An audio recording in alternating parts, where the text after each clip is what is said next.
Hello and welcome to this week's episode of Pit Against a live Flesh and Blood call-in show. I'm where you call in and pit a take against our Flesh and Blood pros. I'm William Table Legs, and our pro for this week is my constant co-host Kevin Smurph Murphy. Kevin, what's up? For this week, what's happening next week? Well, we'll have a talk after the show. No, I'm just kidding. Oh, okay. Kevin, what's up? I have so much happening, dude. I have so much stuff. Oh yeah, happening. I'm so tired. Your videos have been coming out pretty regularly. They have been. Yep. Yep. I've been making it happen. He's on the grind. Yeah. I'm losing sleep over it. Well, I hate to hear that. Oh my gosh. Well, like, I'm not losing sleep as in I'm laying in bed unable to sleep because I have 15,000 things. No, I'm just still at my computer doing stuff because I have so much I'm trying to do. The better kind of losing sleep over it, if you can call it that. I am actively choosing not to sleep. Sure. Work. All right. Well, so Pit Against is a live call-in show. If you'd like to be live on air talking to us about your hot take, join the Pit Against Discord by clicking on the link that's in the description. Join the waiting room channel. Put your hot take in the topics text channel. If you like your take, we'll put you in for a mic check and then pull you on air. You can also put a take in the topics channel or in the comments down below, and I'll probably end up bringing it up. But first, we don't have any people waiting in the waiting room, though we do have people waiting in the chat room. And so whenever they want to talk, I think that would be awesome. The first thing that I was going to bring up was Flesh and Blood is taking after its... Yeah, I was going to be cheeky and be something like, I'd taken after its spiritual successor, League of Legends, which is just not true, like, to the point where, like, people might just be confused. They're coming out with essentially pool party skins. So if you play League, they have skins that are specifically like everyone's just hanging out of the pool, and they're like very, very popular. People like those skins. And they're coming out with Flesh and Blood cards, like alternate art versions of Victor and a couple other heroes that don't matter, for Singapore, and you get them for events. I guess I want to like start vague and then maybe give my opinion on it. Kevin, what's your opinion on these art cards? They're fine. Yeah. I mean, we had the anime alt art stuff for everyone. We did. I already forgot about that. Everyone was fine with that, and this is just another. This is just another one of those. Reskin, and yeah. Like, if you don't like this reskin, I totally understand. It's not my favorite either. Yeah, same. It feels kind of tacky. It's but, like, yeah, and I think that's it's fine. If people, well, I feel like if people felt that the anime ones were tacky, I was one of them. They didn't raise their voice because you already know you're in the same kind of like cesspool LGS hole that like all the other anime weebs will be in, and so like it's just gonna be floating around in there. You've learned to accept it. It's fine. Sure, but those still felt like serious. And character. Yeah. And on brand. Whereas these are not. No, these are literally just like, these characters taken completely out of context, and they're just at the beach. Out of Wraith. Yeah, basically completely out of. They're actually just in Singapore. Yeah, which like is fine, but I'm not gonna keep any of them. I think I'm gonna try and sell them just because they're not what I want to be using. So yeah, I agree. I will say that there's a line for stuff like this that for me is probably closer to Flesh and Blood Universes Beyond. That this is not close enough to that line for me to be upset. No. It's nowhere near that line, but it moves towards it a little more. If we go this far and maybe even a little further, I think I don't care like at all. Like some people are gonna love this. I don't know. It is maybe something that I'm keeping track of in the back of my mind where I'm like, sure. This is something they've how done. far This they is how push far this. They've shown they're willing to go. Yeah. But like, you imagine we get like, I'm not worried about it. League of Legends would have skins that were like, I can't think of a great example, so I'm gonna make one up. Like if they had a character that looks very similar to an anime character from a cowboy space western with blue hair and a bounty hunter kind of look like, if they had a character that basically looked like Spike Spiegel, but they don't call him Spike Spiegel, they'd call him like space western. They had what? They had King Rammus. Yeah, okay, so exactly, right? So if they did something like that for Flesh and Blood, where it's like, frick, I don't know, it's Reinar from Naruto. Yeah, make Syndra someone from Naruto, or like Reinar ends up being like, he looks like, they call him like War Reinar or something, and he looks like he's just like very clearly like a World of Warcraft orc like ripoff or whatever or something. Sure. Like he's some monster from One Punch Man. Yeah. Oh yeah. So like that's probably like the line for me, where I'm just like, this is on the threshold of going over that line. And that's what I don't want to see. But we'll see what they do with these cards. Yeah, like I'm not worried about it. It's not for me. That's fine. But okay. Mm-hmm. I'll pick them up. I'll sell them, and I'll be happy with that. I was hoping they don't make too many versions of actual cards, because I lost track of cards were playing Magic. Just like all the alt arts and secret layers. Oh yes. Like all of your ponders and all of your brainstorms. That there's 12 different arts for these staple cards, and you have to know what all of them look like to immediately recognize it, like, for sure. Yeah, I agree. I guess we have our first caller, maybe. They said I'm waiting. Give me a second. You're waiting on a take? Okay. When our callers put takes in the call-in topics channel, we'll bring them on and talk about them. The next take that I had was on one of the things announced in the keynotes was 5 armory decks, basically. Like, I think we already knew about Max, and we might have known about Gravy Bones, but then we also got Ira was announced, and 2 Legends armory decks. Yes, so LL decks. My hot take is they're going to be wildly underwhelming. We're gonna see the see the contents of the packs, and we're gonna be like, there's no shot you bring this to an LL event at your local armory. Like, they're gonna be. There's no way they print basically enough Majestics and Legendaries in these to make them viable in the LL format. These are just. There's no way that they're not gonna print Footsteps. Are they? Like, I assume not, right? Or these things are gonna be expensive. There's no way they print Footsteps. Yeah, there's no way they print Footsteps on these. Like, if you don't have Footsteps, I don't think you're playing Prism. True. I guess you could put Mage Master boots in there, but, like, you play Footsteps.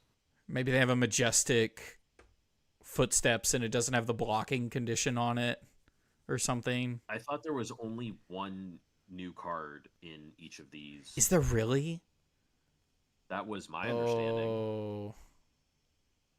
And it would just be these headpieces.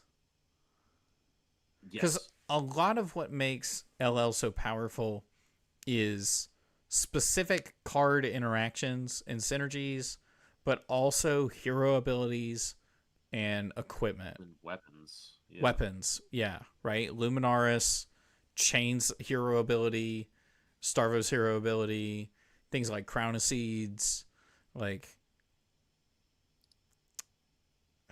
Yeah, I don't know...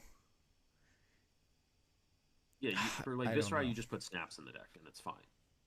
Yeah, you put snaps over creepers, and that's probably fine, but... It's fine. It's not good. No. It's not what you want, but also, like, you're not going to reprint creepers like this. It's the same reason you're not going to put CNCs in these decks. the one-time ones that have AB1, it's not going to be stilettos. Stilettos cost 3 to activate. Although that would be funny if that was their AB1 for Prism against Viscerai. Oh, you're talking about one they put in the deck. Prism boots. I was thinking of like the Creeper's replacement in Aria that it doesn't have AB1. Oh, Sutcliffe's. Yeah, Sutcliffe suede hides. Yeah. Oh my gosh. Like, it could be those. But, like, I don't know. I'm not sure how you make an LL competitive deck without reprinting legendaries. I think it's... Do Sutcliffes cost one? Yeah. Ugh. Because there's a condition on it and it costs one. All the... Jeez.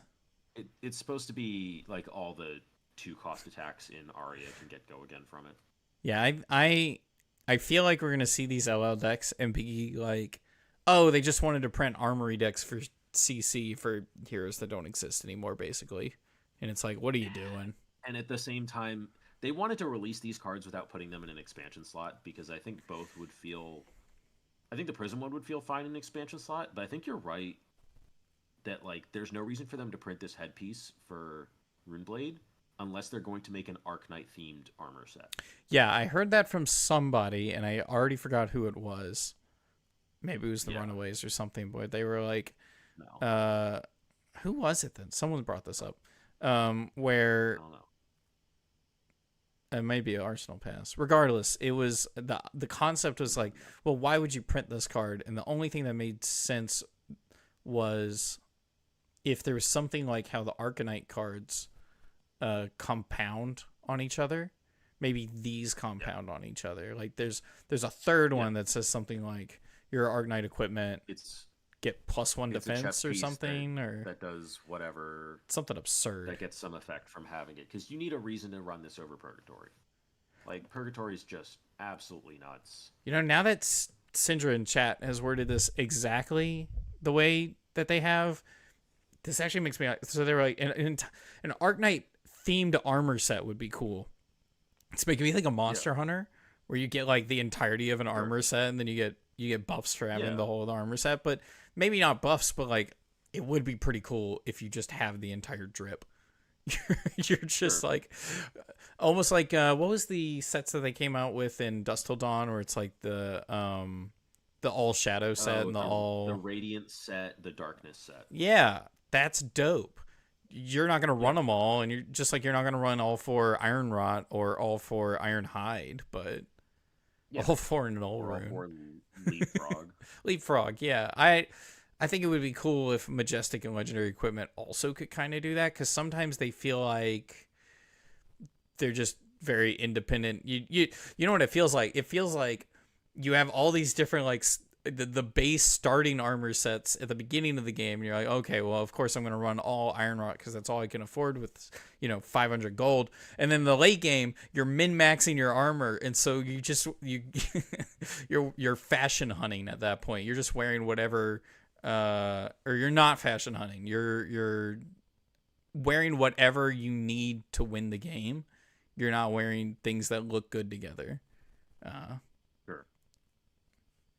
I think set bonuses in Flesh and Blood would be broken. I don't know. That's just Arcanite stuff. Yeah. Like if they print another Arcanite, well, You're saying that you should do this, but then it would be broken. I'm saying it would be awesome and it would be broken. It would be awesome in concept, or I think it would be cool, but I think it'd be broken. Like if we get like arms or something and it says your next attack, or it says like Battle Worn 1, break this, your next attack gets +X, where X is the amount of Arcanite stuff you have. And you have 3 at that point. Yeah, that'd be pretty good. But like, you can't play Crown of Providence then? You can't play Tunic then? I guess so. Is that the drawback? Is that drawback enough? Yeah. I guess it is. I mean, maybe. Tunic's really good. Tunic is really good. Tunic is really good. All right. It's like you can make the CNC for 9, but you can't Tunic pummel it. True. Also, I mean, this is all probably disregarding my version of whatever Arcanite Gloves looks like, because I am obviously not a game designer. I'm a man of Reddit. Do we want to bring on our first caller? It's Boosting Spin Dog. Hi, Boosting Spin Dog. Not our first caller. Spotted. All right, beer. All right. This is the part where I say, if you want to be live on air talking to us about your hot takes, join the Pit Against Discord by clicking on the link that's in the description. Also down in the description is another link. It says merch : insert link here. If you go there, you will see the greatest Flesh and Blood inspired, maybe inspired is the wrong word. Great shirts for people who play Flesh and Blood, along with other things, merch related to the Table Pit YouTube channel. Some of them conceptually designed by the one and only Kevin Smurph Murphy, Pro Tour Top 8 champion. I need to get Blade store champion Tim Scroggs to come up with a t-shirt design that I can put on there too.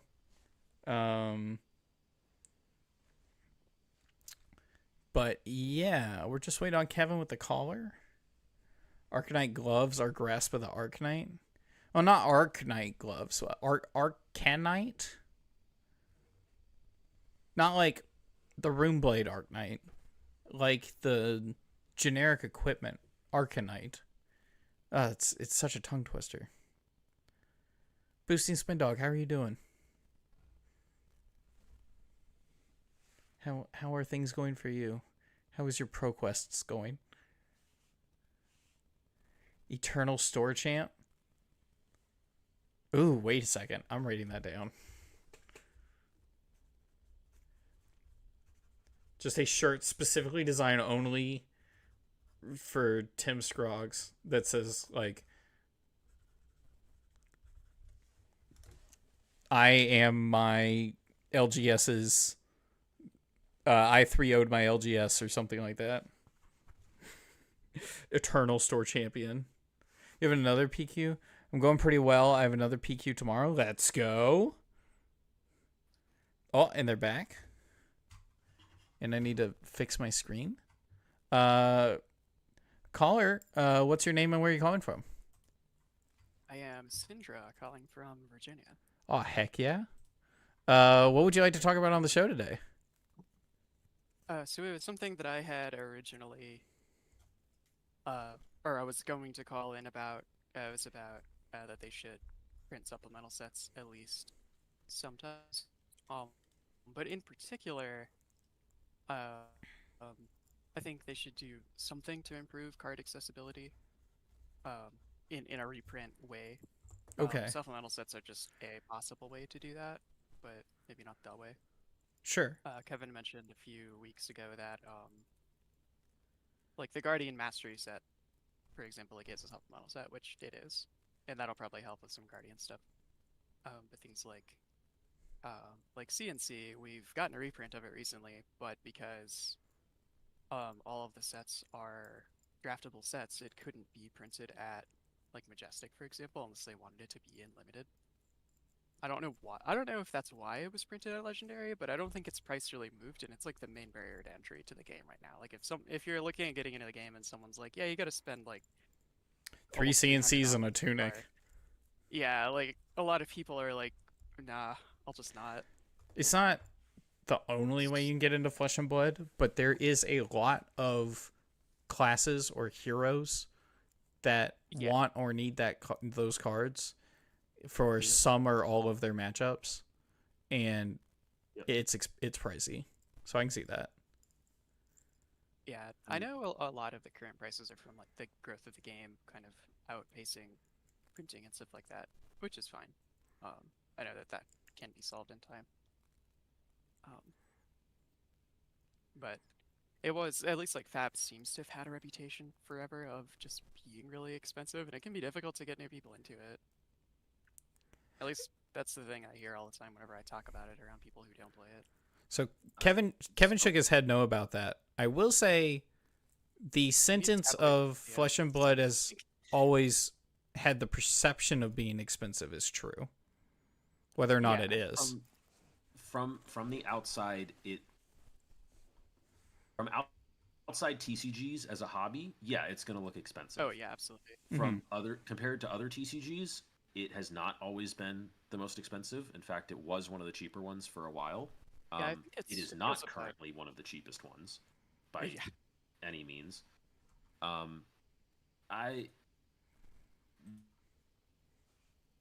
There was no issue printing Majestics that don't go in the draft set. They did that with Hunter's Clave. They could have absolutely put CNC at Majestic Rarity. They just decided not to because it was a different art, I think. I think that's true. So they wanted it to be special or whatever, but I think I agree they at least should have put it at Majestic Rarity and appearing at Majestic Rarity. I actually don't know if that would have put that many more in the system, because the odds of getting a CNC is like roughly 1 in 5 cases or something, and the odds of getting a singular Majestic are like 1 in, I guess it's 2 cases probably. So it would have put some more in, but it wouldn't be like 10 times the amount. It would be like twice the amount, which at current prices would still have it probably in the 65 to 70 range, which is still higher than people would want it to be. Mm-hmm. If we're fine for sure. Higher than Richard Garfield intended. Yeah.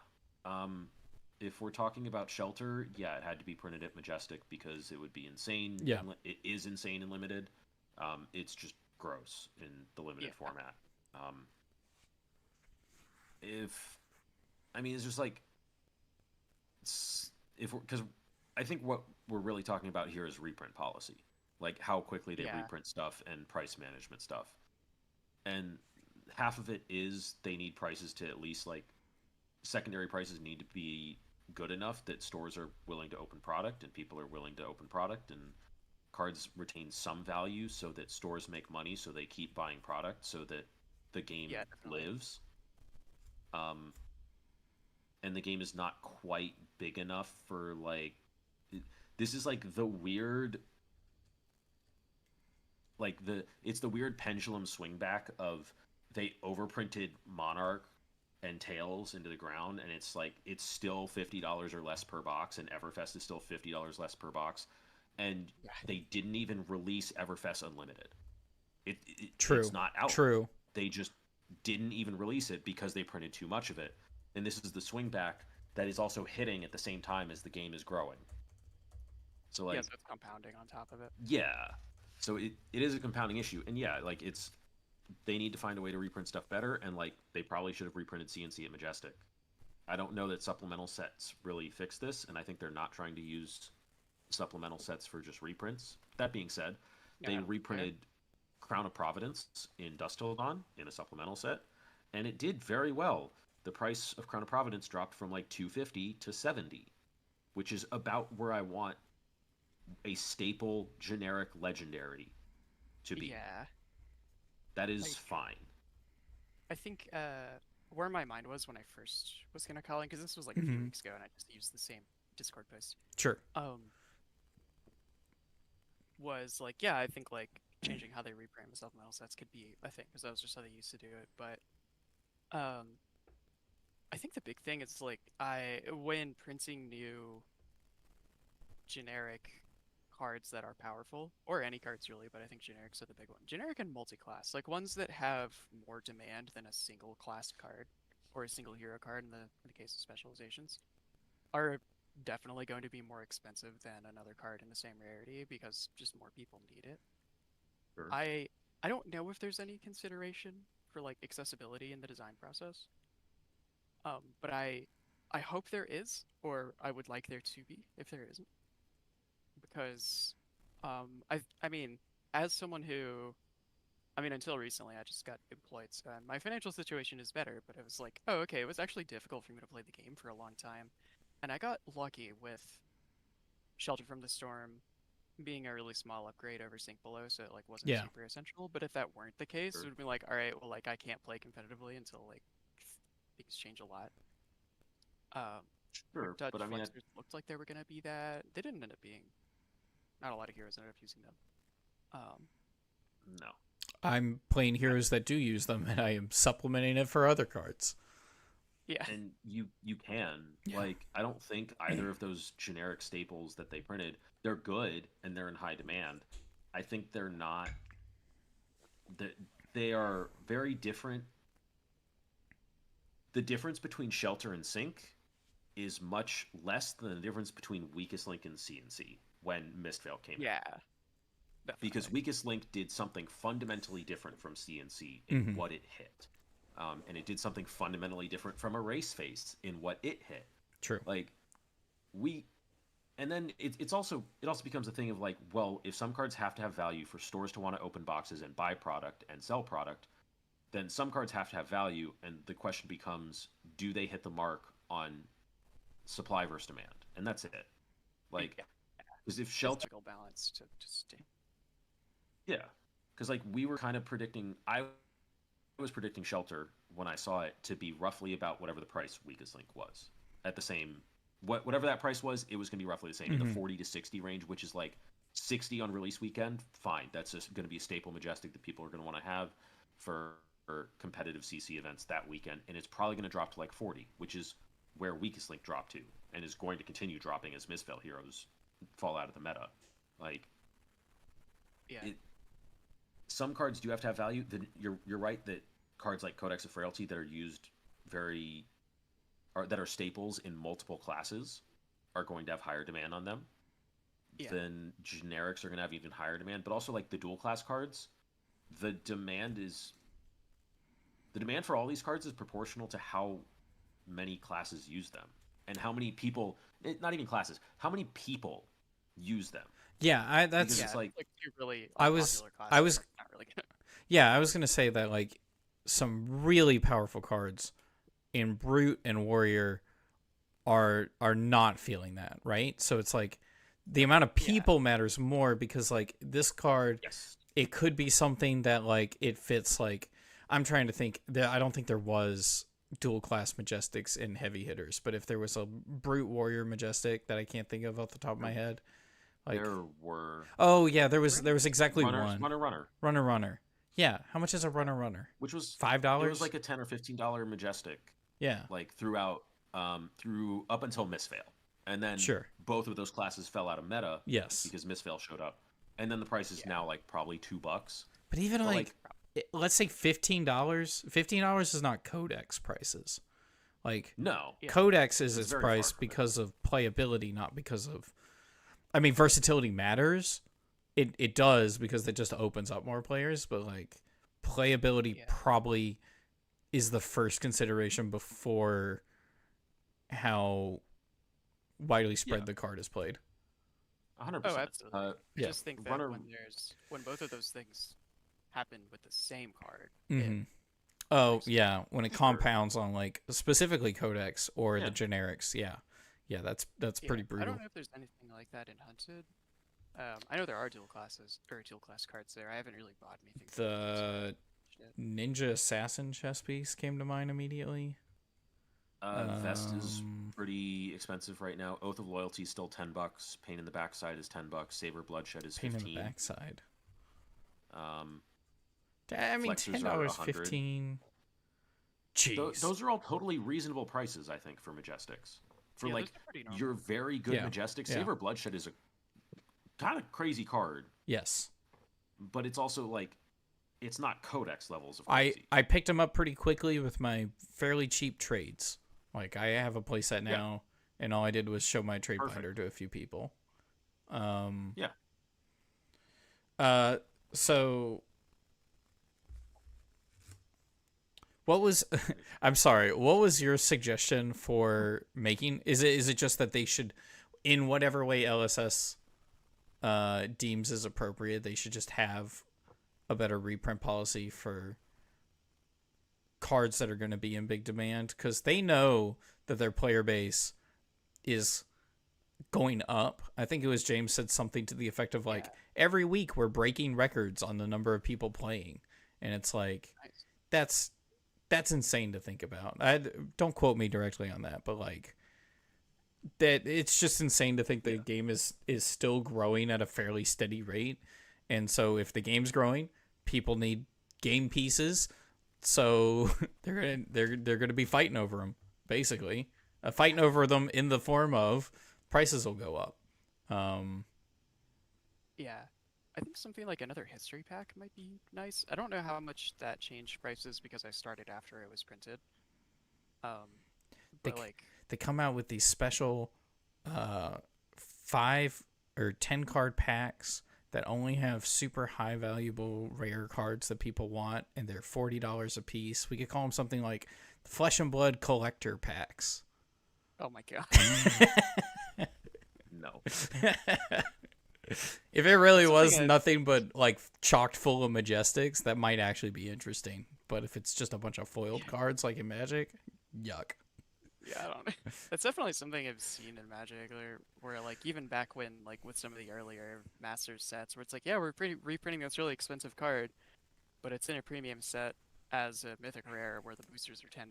So it's like, oh, okay, this didn't. Really... How crazy is the idea of a, let's say, $35 booster pack?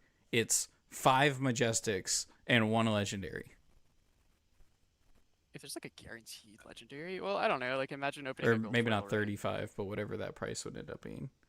I think all of your prices plummet on just too far. Legendary. Yeah. Yeah, like being guaranteed a Legendary in a pack is pretty big. So I'm think crazy. The real issue with that is some of your legendaries are already $5 to $10 or like $15. That's part of like the gamble. Arachne Mask, sure, the Arachne Mask is $11, I think, on TCG Player right now. 15, which is totally fine for it to be there. I have no issue with that. Yeah. But like, are you really gonna put that in a collector pack? Maybe again. Maybe. I don't know. I'm just spitballing ideas. That sounds miserable. I mean, there are some people really hate each other. Oh. I'm not saying. I know. I will say. I don't know. The original. Yeah. No, I will say. I think they just need to lean harder into the expansion slots and use them more. Sure. Is my probable actual take instead of me trying to make up something on the fly. I think I hate. Yeah, I think I hate supplemental sets, and I think I hate expansion sets, and I think I also kind of hate like it is reprint sets. Unless if it's draftable, I think it changes a lot. I really don't like draft. I know it's heartbreaking because I love Flesh and Blood draft. How many armories do you run that are draft? At our locals, like 3 a set,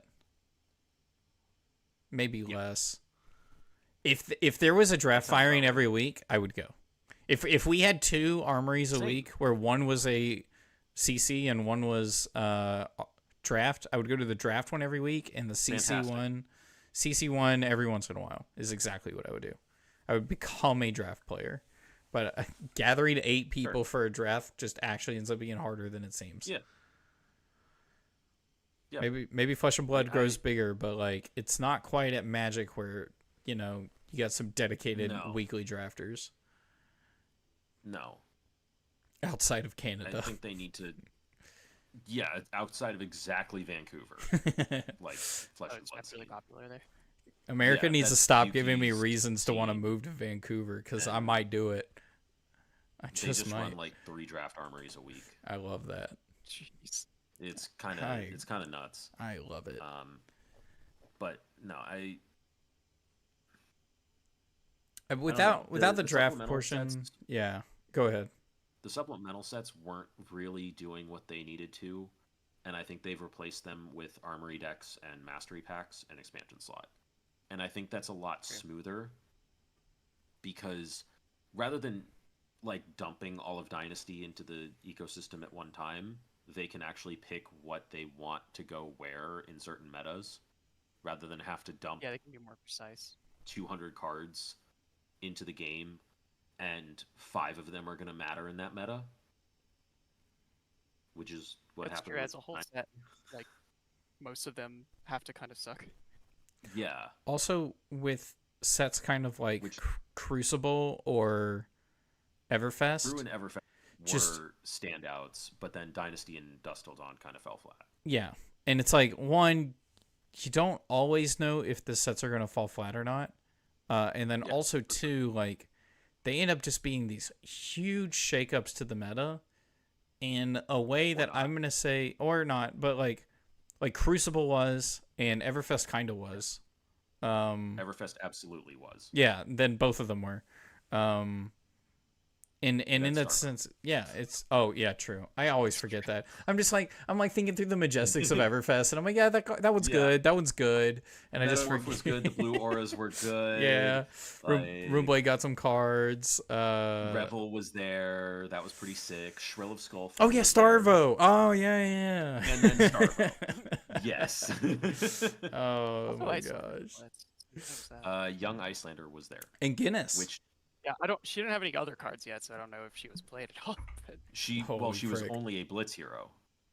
Yeah, well, like I didn't really play Blitz at the time, so I don't know if anyone. I don't play Blitz now either. My perspective, having lived through it, is it was a huge shakeup, and it was difficult for me as a person who did not want to buy packs unless I was drafting with them to like get what I needed. Like if I wanted a play set of all the Guardian cards at that time, it was a lot more difficult. Because I'm trading for a whole set's worth of cards. I don't know, like you as an individual, if you're trying to get cards, you do not benefit from buying packs of Everfest. Yeah. If you're trying to get singles out of it. But if you're trying to get singles out of Guardian Mastery pack, that's different. You probably benefit slightly more because you're probably a Guardian player. True. And if you're not a Guardian player, there's no cards you're trying to get out of it, so you just don't buy packs, and it's fine. I think Guardian Mastery Pack is not a supplemental set. It's Evo 2. I mean... it's them... Dusk Till Dawn, and then I'm going to argue to Evo, and then to Guardian Mastery. It's almost like... I know Evo is a real set, but that felt like kind of like... They took the two concepts, and they're building them into something. Yeah. Yeah. I think it is an interesting take on the direction of these like non-draftable sets that are in Flesh and Blood, and then also a good discussion on the fact that reprint policy should be looked at, whether or not it needs to be changed. Flesh and Blood LSS need to be paying attention to it, because So yeah, I assume they are. Yeah. Well, we appreciate you for coming on. Is there anything you wanted to shout out? Oh shit, I forgot about that question. I don't think so right now because my brain... Like our Patreon? I mean, I assumed you were gonna shout out your Patreon at the end of the show. Absolutely not. What am I, some kind of like conceited content creator? Absolutely. Yeah, shout out to, I assume, the Patreon that Pit Against has. Yeah, I appreciate that. Well, thank you so much for the call. We'll catch you next time. Yeah, see ya. Heck yeah. See ya. Do we want to jump straight into our next take? Shout out boosting Spin Dog. Do we have a take from Mr. Spin Dog? He did put something in chat. He did? Yeah. Oh, yeah. He did. Up here. Yes? Yes. Okay. Yeah, I'm down for that. All right, heck yeah. I'll go get him. I'm going to go double check what... No, you're good. Go ahead. What... Okay, so we had another potential call, and I think we're going to wait till next week to talk about that stuff, which is fine, because we're chugging our way. We talked a lot about that last take. We got Gnarly Gnome Games in chat. Shout out to you. Half the Majestics that were made for future heroes aren't even being used, like the Majestics from the Origin set, Tiger Swipe, in Dynasty specifically, reprints for Guardian. Yeah, I mean, there was definitely some directions that LSS were trying to take in Dynasty that Heroes didn't. There's a lot of comments that are just not being used. But it looks like we have another caller here. Caller, what's your name and where are you calling from? What's up, Fabulous? It's me, Boosting Spend Dog here. Back at it again on the Table Pit channel. Heck yeah. And today, I have a hot topic. I think it's hot. I don't know. Sure. Yeah, where is it? My forgot hot take it? is, yeah, I have ADHD. Once a hero is printed, it is really hard to like increase its power level or like give it support. Does that make sense? So yeah, because you're thinking like Riptide with 18 specializations is still just Riptide. And Yeah. He's better. He is better than he technically was. is. He has replaced cards with other cards with the intention of that they are better. But how much better?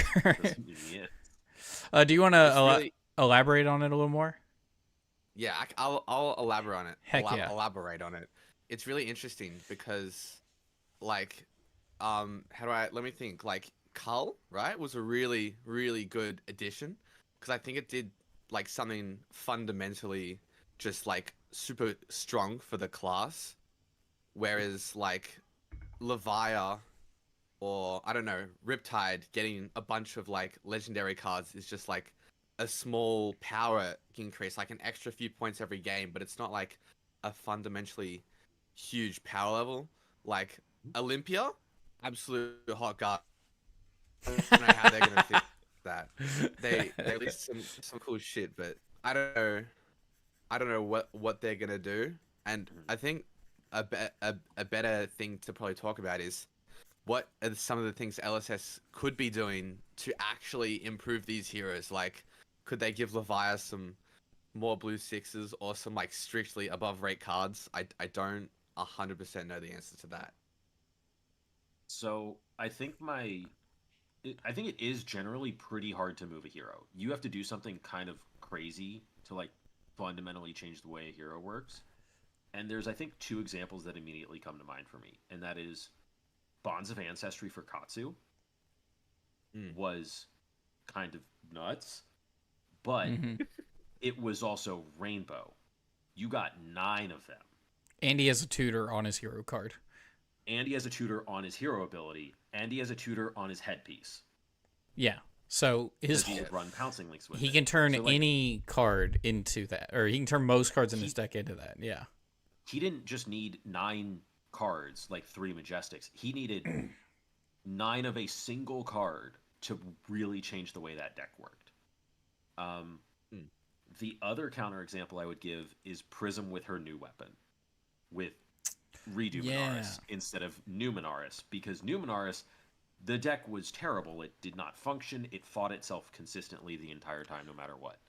But when they just changed it so the deck could function on yellows, and the Figments weren't just like complete garbage in the deck, like it really just, the deck is not the same, and which it is the deck completely changed and it's not the same deck. That's probably okay, but the hero did get a massive boost in power to do it. But it's like you have to move like 9 cards that are all busted cards and eventually get banned. Is like what's required to move an old hero. You have to print a weapon or an equipment that changes the way you build the entire deck, because I think the Prism decks now are like 40 cards different from the Prism decks before. This is a good take. It's making me think a lot. I have 2 points I wanted to bring up. One is a lot of the cards that we're getting for heroes. You know, I just made the whole meme about how Riptide has to be upgrading his deck if he's swapping out cards, right? But a lot of these cards are kind of side grades. Some of them are blue 3 blocks, and the function that they perform in the deck before and after are blue 3 blocks. And 1 in every 10 games do they do something different that might be better. Sometimes I watch them use, what is it, the trap card or whatever, where they go fish for traps or whatever. Sometimes I'm like, you know, what if that... Yeah, plan for the worst. Sometimes I'm like, what if that was just a... What if that was just... Reel in. No, actually, I was thinking of plan for the worst, but reel in also. I'm just like, what if that was just what if that was just blue infecting shot? Like, what if that was just another attack in your deck? Now it does something that maybe synergizes with the deck, but also like maybe your deck just needs more late game damage or something, like having one extra drops. I don't know.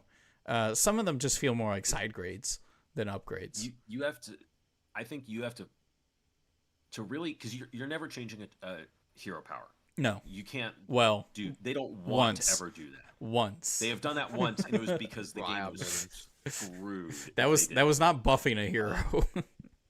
Correct. I don't think they would ever do that, and I do think it's like, well, it's like what do people do with Thick Hide Hunter in Brute? That's not going to move any of those heroes substantially. It's just neat. Yeah. Cull is an interesting one because it was supposed to be the thing that made Vincent S tier. Yeah. But it doesn't fix Vincent's fundamental problems of consistency and redundancy in cards. And at the end of the day, it is 3 cards in the entire deck that change. And that's it. Yeah. Yeah. And if you don't see them, like your ceiling is just lower, and it's just the old deck that it was, right? Yes. So which is also why Cull looks so insane in Chain, because you always see all 3 of them. Yeah. Dude, when you punish it, it's actually just broken. It's so big. It's stupid. So I feel like the common thing here is like if you're giving an actual buff to a hero, and by a buff I guess I mean literally moving them up like a tier in the system, you're gonna have to change their play patterns, their turn over turn play patterns, and often one card will not do that. It is a playset of a playset of cards. 3 of a card will basically never do that. Yeah, unless it's like Awakening levels broken. Yes. At that point, it's not even changing play patterns. It's changing game strategies. Like you can kind of play towards it. Where a lot of these cards are great and they're like big value moves or like big angles of disruption or cool synergy pieces, but they're not like game warping, play pulverized for free. Holy frick. And so it is often like your sips. It is your it's your equipment, it's your weapons. Actually, it's very often your legendary equipment or your weapons. Or it's like a whole like shift, like how Katsu shifted most of his deck towards bonds. Like his whole his whole identity kind of changed a bit to like play bonds line Katsu or something like that. Or even like this is not an upgrade, but like Cat Katsu, it's like it's a completely different deck. The hero might be better if you play a completely different deck. So it's I like your point. I do think it is I do think it is very hard to move a deck once it's printed, and that's because of like the consistency that Flesh and Blood has, or like can have, but also then like they're trying to increase variance, which means like some of these cards might be powerful, some of them might not be because they can't be, like, and it's very hard to move a deck from just the expansion slot. You can't print more cards for a class in the expansion slot. It'll be kind of weird unless it's like a set of like the Evo AB1 equipment. You can put all 4 of those in the expansion slot, but you can't do what you did with Everfest when you print Shimmers, Haze Bending, Pearson, Passing, and Metamorph. Yeah, you can't put all of that in Prism. There. Yes. That changed Prism. Yeah. Forever. And if Starvo wasn't printed in that set, Prism is probably a menace. like yeah. So it's like it is really move decks once a hero's been printed. Like you have to change their weapon. And also like I think another great example of this is Icelander and Blitz. Oh? Because when she's printed in Everfest, she has Kraken's Aetherfate. Oh, yes. I remember. With no amp. Yeah. It was like... And then when she's printed in Uprising, she gets Waning Moon. And a bunch of other like cards on her deck too, right? And a bunch of Ice Wizard cards. Yes. So that she's not playing Frostfangs. Yes. But like that deck changes completely once you have Waning Moon. Like you had to print an entirely different weapon for that hero.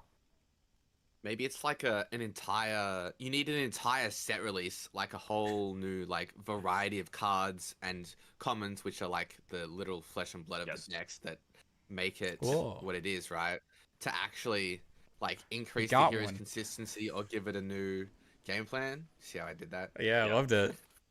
Go ahead. Yeah, because like Levia or Levia, I don't know how to say it. Sorry, man, Sant.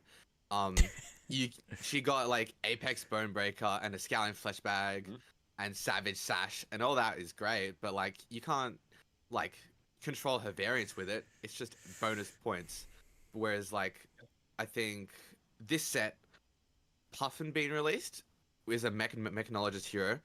It'll probably give OG Dash and Teklevossen some new tools and help it a lot more than Maybe. just printing cards. It could. I mean, it depends on Puffin's playstyle and what cards we get. Completely right, but I think that's going to help more than maybe expansion slot cards or Sips. Yes. Yeah, because I mean that was why Everfest worked so well, is because it didn't just have Revel and Runeblood for Viscerai, it had Shrill of Skullform. Yeah. Oh, which became a staple instantly, and it was a common. So good. So like Card's it's so good. You really do have to like move like 9 to 12 to 15 cards in a deck to actually change where it is in the meta. And it's like, and the thing you talk about with Levia, it's like Shadow Realm Horror is a great card, Scowling Flashbag is a great card, Bonebreaker is a great card. These are all insane cards, and they don't fix the fundamental problems of Levia that she'll have into Aurora. Yeah. And like Hull is like the same way for Vincent, where it's like, it's great, it's an excellent tool, and it doesn't fix the fundamental problems. A lot of times heroes are more held back by problems than buffed by the problems they cause others. Maybe? Whoa. It's easier for a deck to die to itself than to die to another deck. Yeah. Also, you know what's a big thing that changes Flesh and Blood meta tier list wildly? Like, what is the single thing that throws a deck up and down more than anything else? Another deck LLing. Another deck LLing. Like, we are having one of the largest shakeups in meta right now because we're having basically 3 heroes are going to LL this season. Not guaranteed. Yeah, but it's insane. It's pretty close. Yeah. Betsy viable, confirmed. You reckon? I don't think that's where that's going. No. I actually think I've had some locals like playing it, and it's freaky because it's just like strict fatigue, and like drink them under the table is like a busted card.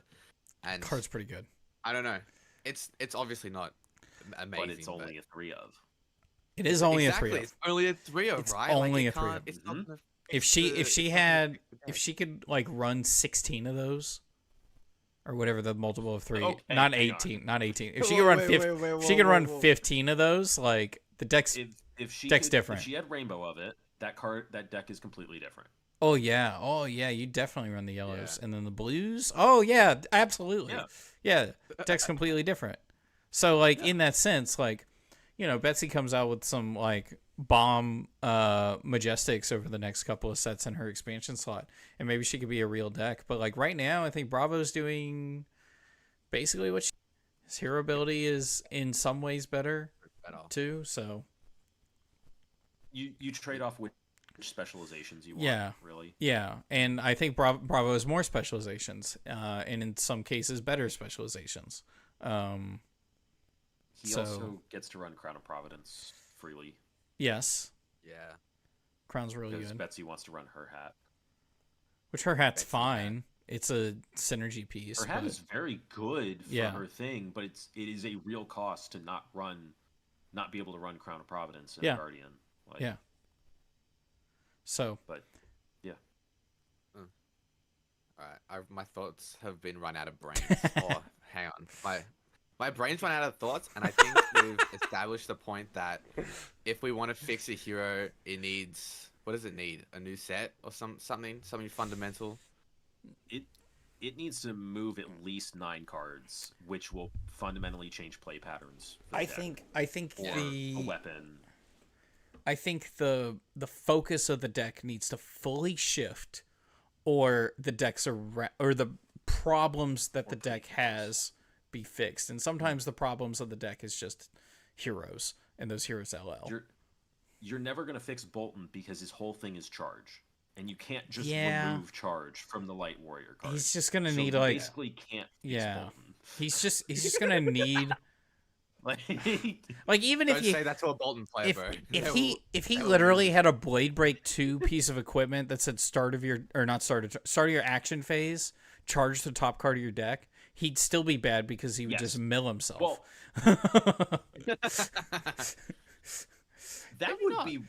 that might be pretty good. Yeah, that's pretty good, right? And even still, that's actually pretty good. Even still, I still feel like you could mill that. The problem with that is you can just raid in 0 for 3 every turn without playing a card. Oh wait, well, I mean, you're losing a card out of deck. Yes, but your turn by turn economy is crazy because you're gonna start one card 7ing because you just charge the top card of your deck, swing raid and banish the card for go again, and then play a 0 for 4 like Snatch. Well, I mean, like it's like fundamental deck at that. Okay, maybe that's a little strong, but I am thinking about like how OG Dash, she goes throttle into pistol shot for 2, and that's 8 off of 2 cards, but she burned a card off of her deck and she played a card, right? So I mean, it's I don't know. It's strong, but like becomes a question. Yes, but that deck gets crazy. Yes, it does. Okay, this is why I don't work for LSS. This is why it becomes kind of messed up. This is why LSS is really excited about the Max Armory deck, is because I think they're looking at it as like a no. They're looking at it as like an example of restraint, self-restraint. They're like, look at what we were able to do. We were able to hold ourselves back so hard. Man, that's mean. I think it's really cool in concept, and I don't think it's that powerful. I was telling Kevin how I played a game literally this morning where he did a 30 damage. It was like 28 damage turn, and it was pretty crazy, and it did involve the wrench, and it required some setup. But then for the rest of the game, he never dealt more than like 12 or 14 damage in a turn, and so I just block fatigued him out, and he died. Or I guess he quit. Yeah. I think he surrendered. So when he ran out of cards in deck, but how much damage did he deal in a single turn? It was like 28. It was like a boost card into the double boost card into the wrench swing for 5 into maximum V. Max V. It was a lot. Damn. It was a lot. And he lost. So like I think he's got a little room to grow, definitely. And I need his list. That guy's list? I don't think I can get it. You know what he was doing is he was running a lot of front pumps, and he was running a lot of the 2 for 6s. And I think like his fight against fatigue was playing cards where you could pitch, right? You just have a couple more cards a deck if you're pitching for him instead of 0 for 16 and 0 for 15 and whatever. Well, not bad. I play a lot of zero costs in my max deck, right? Because that unlocks the resources from the hyperdrivers. Sure. And then you play the big attacks like jumpstart. That makes sense. Zoom in. Rev up. Or gigawatt. Have you guys ever played a gigawatt into a Banksy? Oh my god. Oh my god. That's Banksy for 9. You know what? I did make a mistake, and I didn't block his like first wrench swing. When he had the wrench buff card on the field, and then he put a counter on it, and I was like, oh no, I've made a critical error. That was gross. I also don't think he swung the wrench more than once a turn. Which is probably something you're not looking to do if you want to win. You got to do it twice. And to get that like 1 card 6 value. Yeah. And then if you got that wrench item out, clamp press, you're just duplicating your value. Yeah, it's really good. Well. Oh man. Well. Thank you so much for the call. Anything you want to shout out? Not. Nah. I guess I should. Shout out the Boosting Spendo channel. Yeah. If you don't be knowing it, etc. Subscribe to the Table Pit. Heck yeah. Give the stream a like. It's got 1 like right now, and it's me. Unless there's more, and I haven't refreshed the page. Because I like this stream. Do you want me to shout out your Table Pit against Patreon? There's a Discord. Yeah. The TikTok. Go hit the TikTok up. Dude, I've not been keeping up with TikTok. I'm not. Really? I'm just. I what happened was they were talking about banning it in the U.S. and I was like, finally, now I don't have to keep that updated. Yeah. And then I just stopped. They brought it back, and I just kept not doing it. And they're all on YouTube. Everything we do just goes through YouTube now. We also used to do Twitch, but all our streams are just on YouTube now. Yeah. Yeah, I'm looking at this youtube.com/@boostingspindog right now, and it looks like you had a video come up 2 weeks ago. Oh, what video was it? You want me to tell me? You want me to tell you what video you came out with 2 weeks ago? Oh, what the Pro Tour London tier list? Yeah. Dude, that video is so funny. It's just me sitting in the background falling asleep while all the other pros talk about what to play in London, bro. Like, that's so great. You got another video coming out soon? Yes. I really struggle with like making content. Sure. Because it's just like I'm not motivated all the time. But I'm gonna probably make a Puffin video like straight after this, talking about what we have. And some niche interactions people might not know about, and what cards to spec on. Heck yeah! I feel like that could be really cool. So that'll probably be out soon.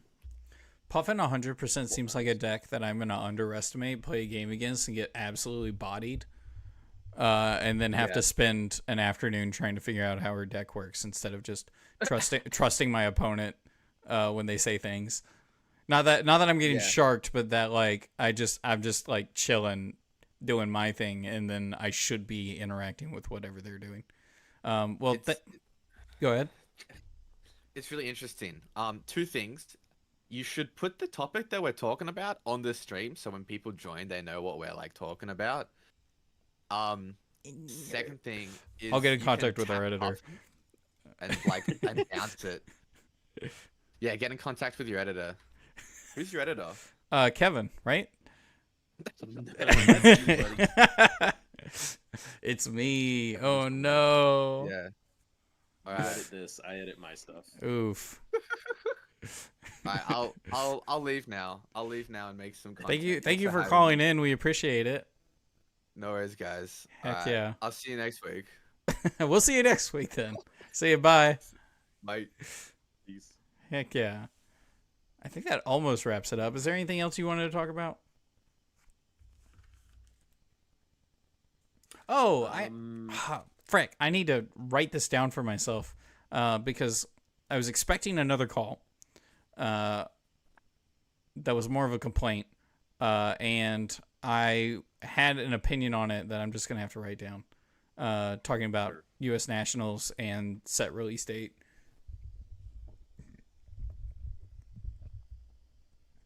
Is that Gordon?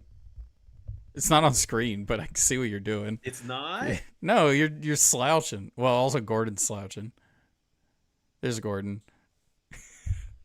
My favorite part about your videos has been Gordon absolutely cameoing them. You just start on your rant, and Gordon's just like, "Hey, are we talking right now? Who are you talking to? Who are you talking to?" I love that. I love it so much. In the video that's gonna come out tomorrow. He did it in the one that I watched yesterday, today, I forget. Tim's gonna come complain next week. Heck yeah! I need to write down. I have a counter to part of the complaint. It's not strong enough to be a good counter, but okay. Yeah, we're gonna talk about nationals next week. It's several weeks out, but like we're still gonna complain about it. We're gonna keep bringing it up until problems get fixed, right? Like I think it has been said enough already, or some of the stuff has been said enough at this point, but sure. LSS, hear our thunder. There's like 8 people watching and 2 people hosting. That should be the player base you're looking at, LSS, when you make decisions. I'm a Pro Tour top 8er. If you use your clout for one thing, it should be for good. I will use my clout for this shit. I swear to God, I will use my clout for this. The problem is, I've heard other people with larger accolades also complain about this, and LSS go, they sure have. Whoopsie. Oopsie doopsie. All right, well, I think that wraps it up. Kevin, you got anything coming up? I'm gonna have a video coming out tomorrow. About what? This is gonna be another primer video on Halo of Illumination. That's a big one.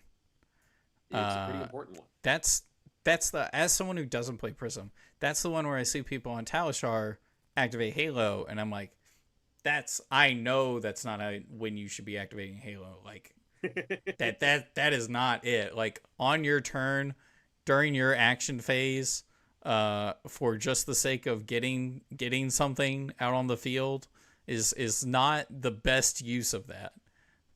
Depends on which one they're getting, but yeah. Ravages. I want to quickly go through chat real quick. Oh yeah. What changed Vincent wasn't even called combination of Malefic. I think that's actually kind of my expectation. I think that set will have reprint Young Heroes, and people will complain. Well, if you're gonna get Ravages to kill them, I guess that makes sense. Yeah, the lag's back. Then we'll wrap it up. Kevin's got a video coming out. We do this show every Thursday at 8 p.m. Eastern. We also have a show on Saturday, the Design Table, where Amy and I do Flesh and Blood related art. And then also, I think I'm going to start doing more and more testing streams, and I might even be looking into doing another stream on the weekend where I'm playing Talishar with... I think the intention is to do... I have time to do a stream, and I think a good stream would be one where it's like 2 people playing Talishar for, I don't know, 3 hours or something like that. But like... against each other? No. Just like or Hydra games. It's more like a dialogue while Talishar is going on was the most of the thought process. Yeah. But Hydra games also, yes, absolutely. And other than that, we have shorts coming out. If you haven't seen some of the shorts on our channel, they're funny. I have another one coming out this weekend that I also think that this one coming out this weekend is great, and I'm going to push it a lot. It was an idea that came up by Aaron, and it's really funny. Actually, spoilers for everyone. The concept of the video is there's 2 TCG games going on at the same time. There's a Magic game, and there's a Flesh and Blood game. The Flesh and Blood game goes over the course of one turn where someone's like, okay, I'm playing Blood Rush Bellow. You have to intimidate a card, and then the Oldham's like, okay, I'm gonna. He's like, okay, Crown of Seas, do this, do that, and then like they go first claw, and then they're like, okay, Blizzard the claw, and there's like a ton of back and forth, and it's like, okay, intimidate trigger on the stack, I'm gonna play Sigil of Solace, and they're just going back and forth like that, and then in the Magic game they go over the course of like 5 or 6 turns, where it's like turn 1, Island go. Forest go. Island go. Forest go. Plains. Ristic studies. Pass. It's just Scoop game 2. Yeah, Scoop game 2. Yeah, so like not exactly that, but like it's a video just comparing the 2, and I think it's really funny. The idea is funny, and I'm gonna make it good. So I'm gonna be pushing that, and then along with that I got a new project video where we're going to be making homemade card slabs. Okay. In the best way possible. Okay. More project videos to come. So thank you all so much for watching. We'll catch you all next week. Bye.